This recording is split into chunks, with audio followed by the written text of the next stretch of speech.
collect your gold, and happily move on. Banjo-Kazooie is an interesting spin on the 3D action platformer. If the standard of the genre was honing in on acrobatics and freedom, this is a run-and-jump adventure that tests your skills on amassing and accounting for a plentiful economy of collectibles to be good at the game, making sure you're full on depletable ammo and fuel for handy special moves and transformations, quest items you gotta retrieve to clear objectives, health replenishers for the adventure's greater focus on survival management in the platforming, with unique pieces to even upgrade your maximum health, and of course the golden trinkets that allow you to open gated doors, unlock new worlds, and ultimately have permission to reach the final boss.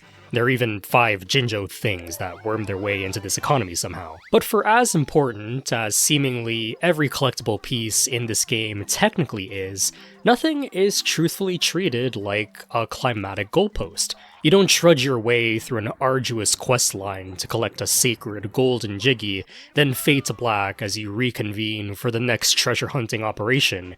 Banjo simply does an easy peasy favor for a local, sees a shiny thing, makes a little jig for collecting it, and proceeds from where he left off in that spot, to do the same routine for the next shiny thing on his innocent radar, and the next shiny thing, and the next shiny thing, with several other pesky shiny things along the way for him to vacuum that are so streamlined that they only take a catchy sound jingle with 0 delay to confirm your collection of them, until you take that collecting momentum back to the entrance of that world and witness that you've properly cleared out every single relic in one clean slate and in record time. There's truthfully nothing like a momentous power star in Banjo-Kazooie, not even Banjo-Kazooie's equivalent of the power star.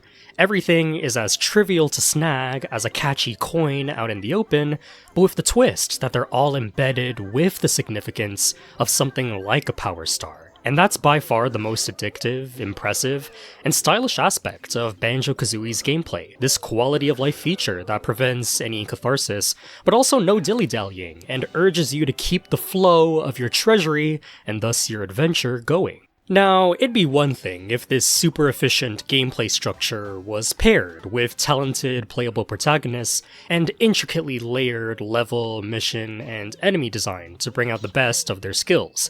But the funny thing is that this isn't really what you get for a successor following up one of the most legendary open-ended 3D action games 2 years later.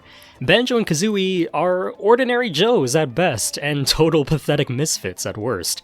They run and jump and attack just fine, which doesn't mean much in one of the most maximally sized 3D games of its time, and with this massive collectible economy littering the world and posing this challenge to a pair of simpletons. In all fairness, it's pretty unique to have a tag team unit character like this, with both partners passing the control baton to each other when performing moves.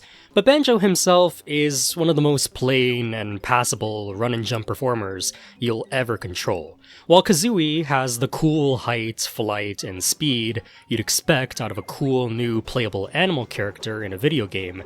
But the punchline of the gameplay is that this isn't a Kazooie game. It's a game where this potentially amazing character takes the backseat and lends her incredible superpower to this naive bare minimum hero, out of nothing more than just pure loyalty to her good buddy. And to give it even more credit, this is what facilitates the interesting survival element of the platforming, as Banjo and Kazooie don't have any defensive or quick evading maneuvers. Their attacks and moves take time, weight, and formation that you're tasked to be patient with. And the game loves to set you up against massive boogeymen that relentlessly chase and want to get their grubby hands on you, and massive heights in a biome with the risk of fall damage always awaiting them. I'm even tempted to say that for the most part, it feels like you're coping with playing as Banjo and Kazooie, or that it feels more like you're dragging them across the game, more so than actually mastering or excelling at anything about them. The opening incident of this game's plot is a complete farce. Gruntilda the Witch gets petty over Banjo's little sister Tootie being the fairest of them all, apparently, and with her evil mountain lair being the next neighborhood block from Banjo, she kidnaps Tootie and taunts the Baron Bird to save her at the depths of this menacing abode. right after they're done snoozing on being video game protagonists that morning. If the opening and overall friendly vibes of Banjo-Kazooie express the characters as chummy, ordinary Joes, then the next best thing to demonstrate about ordinary people is that they're prone to be dumped just the most unfair circumstances that they gotta begrudgingly play janitor with for the day. To top it all off, the actual missions and even the level design arguably don't do their mundanity many favors. Most of the objectives amount to lazy or pathetic denizens whining and running you dry like an errand boy to do pretty straightforward fetch quests for them, juvenile playground minigames, or generally the pesky collectibles being out in the open, teasing you and your circus act to nab them all proficiently without tripping on your shoelaces along the way. With the missions not getting any more complex than Ubering this thing for that person, the way the level design presents challenge is by making things more inconvenient for this already inconvenient duo. Taller heights to make it easier for Banjo to clumsily slip off and off himself, and bodies of dangerous waters that have a bone to pick with trespassers like them. I mean, look no further than the mumbo-jumbo transformations if you want a perfect example of how this game mocks its lead characters, cause these end up feeling more like power downs than actual power-ups. You lose Banjo and Kazooie's core moveset and are forced to being this unimpressive doodad that bring out the truest definition of dragging yourself through the gameplay, forced to be stuck in public with an ugly curse. But besides the honestly pretty entertaining and endearing management of keeping these two awkward playable characters on track, getting them punctually into special formations, and the aforementioned engaging survival aspects to platforming as them, what remedies a lot of this humoring and plain snarky cruelty is that seamless collecting quality of the gameplay. Missions like getting an ape to throw oranges at 3 orange spaces, nabbing 1 orange for a monkey a few meters away, and shooting 3 eggs at that particular ape's face now have this masterful element to their completion, that they're all conveniently in the same location, are quick and snappy to get out of the way, and you come out of that section with 3 golden jiggies earned in a pinch, with the promise of unlocking a new jiggy outside that world being opened from a nearby switch, and as you continue your forward momentum of sniffing out any other collectible task nearby. Some of Banjo-Kazooie's best worlds, like Treasure Trove Cove and Freeze Easy Peak, are the ones that incorporate flying into the equation of seamless collecting, as now you don't gotta climb the stairwells like an average Joe to get to a high vantage point. You can experiment with flying to nab things from top to bottom, playing with the risk of falling into your feet to efficiently land on safer ground, and clear out areas floor by floor. Now, I'm not calling the game out as overall an easy street. There are a couple of jiggy missions that do genuinely have a hearty challenge to them, like a fun time attack or puzzle element to them. And some intertwining missions that actually cause a fun, progressing chain reaction to the world, namely Clanker's Cavern, where some of the early objectives are centered on helping this rusty shark resurface above the trashy waters, granting you both a central platform to reach farther areas and an entire sub-area to explore. But generally speaking, most missions amount to very easy chores to checklist, on top of a main cast and overall tone that's made to humor and poke fun at trying for this kind of adventure without an inch of the finesse that platformer characters are typically gifted with, which, when literally read on paper, can make the game seem very corny and lousy, maybe even annoying when the game itself is being self-aware at how corny and lousy it's being for a contemporary 3D action game. I'll admit, I wasn't really feeling Banjo-Kazooie at first because of it. These kinda kiddie metagames about noises and poking fun at how pathetic some of the characters are, they're mostly tolerable to me, like a decent fairy tale with a bit of humor to its writing that you get a good laugh out of for an afternoon, then shelf back and move on from very quickly. Which was, admittedly, kinda disappointing to me, because in many ways this was the grandfather of the underdog archetype of action games, and I had adore games about the underdog. Some of my favorite video games are about characters who are even more lousy and pathetic than Banjo and Kazooie. But those games always have a twist to their mundanity that, when you keep patient with them, shapes them up to be just as legendary as an iconic great in the genre. And that X factor is really hard to put your finger on when playing Banjo-Kazooie, at least the first times you're exposed to it. It'll really feel to you at first that Rareware basically pranked the entire market by plunging a confused honey bear onto Super Mario 64 2. And while I won't have many fond memories of creating appendable, creative gameplay moments contorting Banjo and Kazooie, nor will I be forging my own narrative around its clear-cut objective and level design, there is something to be cherished about playing as losers and seeing that prospect through to the end, where for all the snark and bullying they face, Banjo and Kazooie never really face any self-actualizing rockiness or hardships from it all. Just either clapbacks from your wingman, or plain taking everything with a yuck and a smile.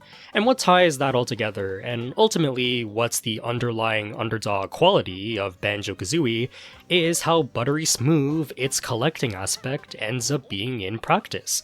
That you can just focus on pure scavenging with no intermissions or interruptions. On repeat runs where you have better street smarts of the world and the overworld on offer, you can even optimize your routing to get everything in a seamless circular manner, with as little backtracks or downtimes as possible.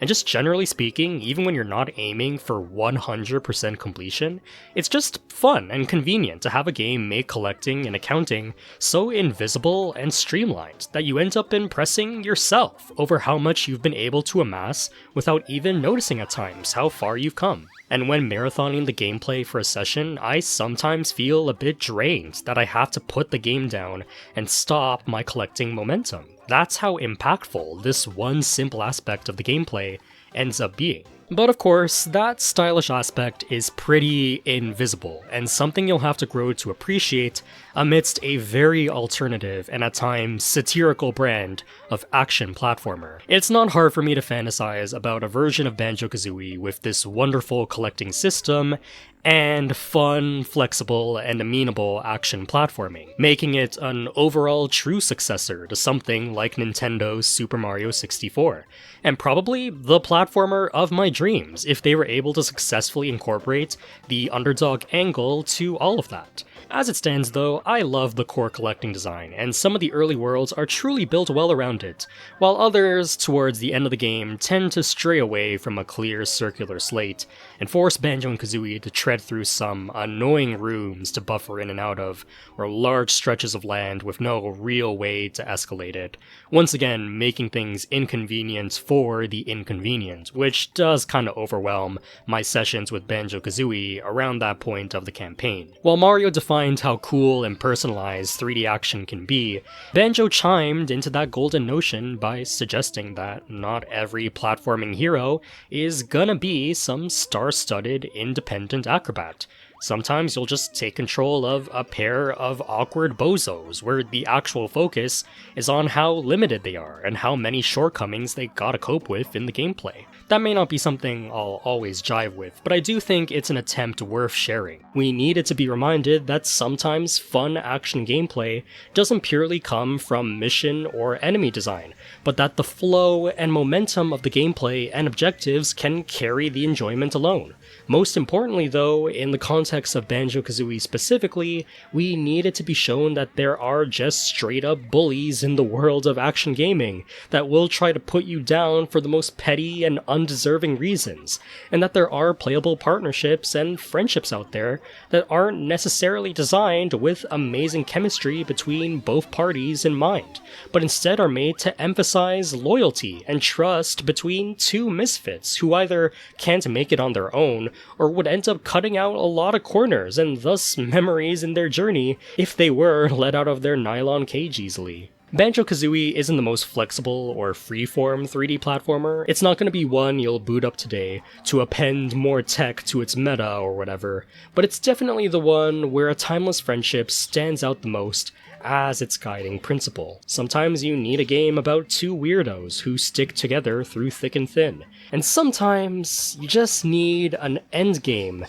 that allows those victims to stand up to their infernal bully for good. And luckily, in spite of some missteps with the game's latter end of world offerings, Banjo-Kazooie proudly delivers on that prospect. First of all, I'm just hysterical at the idea that any sentiment you may have grown from wanting to actually fight and KO Gruntilda by the end of all her torment and taunting gets completely shot down the first time around, because guess what? It's game show quiz time, baby! Testing you on all the useless lore about all these places and all these asshole side characters. If you didn't like them before, you're definitely gonna hate them now, that beating the game depends on giving a shit about them. You are literally being played for a fool at this point. But again, this is where perseverance is in the game's favor, because the best way to counter this segment thrown at you last minute is if you were a total nerd that just happened to take all of this useless crap to heart. One of my personal favorite parts of the game is the good witch Brentilda that you can occasionally find in the overworld, and will offer you tidbits about Gruntilda's rancid personality. And falling into this endgame prank and thinking she's got you cornered with some non-sequitur piece of gossip about her, only to have the answer to exactly what she's talking about, is even funnier than the tea itself. It's like, yeah, you bet your ass I wrote down your laundry habits on my mom's corporate sticky notepad somewhere. Take that, children's game villain. And these aren't always the same answer too. These are all generated specifically for your playthrough of the game. You can't look up the answers online to be able to pass. You do actually have to do some groundwork and dig up the right dirt on Gruntilda. So not even gaming YouTubers like me will help you vicariously play the game through a video without actually playing the game for yourself this time around. But I'm glad that once you tolerate the game pulling your chain with its game show antics, you're rewarded with an actual chance to fight Gruntilda. And I'll give it this fight is probably one of the best I've ever encountered in an early 3D action game. For reals, it's a very dynamic and climactic fight that puts a lot of the best combat maneuvers of the game to the test here. Of course, my favorite part is taking to the skies and bird bombing that witch. I guess my only nitpick about the fight is that it's a bit underwhelming that it ends off with shooting eggs into Jinjo statues to defeat her, and letting some Super Jinjo take her out for good in a cutscene. Kinda wish Banjo and Kazooie would be the ones to tap her out. This feels like two phases of a fight that should have been swapped. First the Jinjo stuff, then the combat encounters where you play as Banjo and Kazooie. Or hell, make it a moment where Mumbo transforms you into the Super Jinjo. That would have been awesome. Even so, this is a pretty fun and challenging fight. The perfect lip service to a game where you've been constantly harassed by this bully, and the campaign as a whole.